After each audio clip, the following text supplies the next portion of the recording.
माननीय देवेंद्र फडणवीस साहेब ज्या वेळेस विलासराव देशमुख साहेब मुख्यमंत्री होते आणि आमच्या लातूर जिल्हा, नगर जिल्हा, नांदेड जिल्हा, हिंगोली जिल्हा या ठिकाणी खोडआळीचं प्रमाण वाढलं होतं आणि 2007-8 साली 30 ते 40% सोयाबीन हे खोडआळीनं खाऊन गेलं होतं आणि विलासराव देशमुख अमेरिकेत होते त्यावेळेस त्यांना तिथं पता कळाला की महाराष्ट्रात हे नुकसान झालेलं आहे, तर त्यांनी तिथून आम्हाला एकरी 8,000 रुपयाचं अनुदान जाहीर केलं होतं आणि मदत केली होती.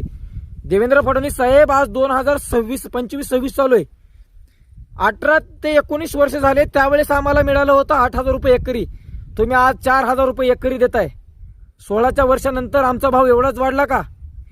अहो एवढं नुकसान झालेलं आहे तरी पण तुम्ही आम्हाला 100% नुकसान झालेलं आहे आमचं सध्या, तरी पण तुम्ही आमची एवढा अपमान करताय. अजित दादा, तुम्ही विलासराव देशमुख साहेबांच्या मंत्रिमंडळात काम केला, सारखं त्यांचं नाव घेता. आम्ही तुमच्याकडे त्यांच्या पद्धतीनं काम करणारा नेता म्हणून ओळखतो. यशवंतराव चव्हाण साहेबांचं नेतृत्व आम्ही तुमच्याकडून बघतो. तुमच्याकडून भरपूर अपेक्षा आहेत.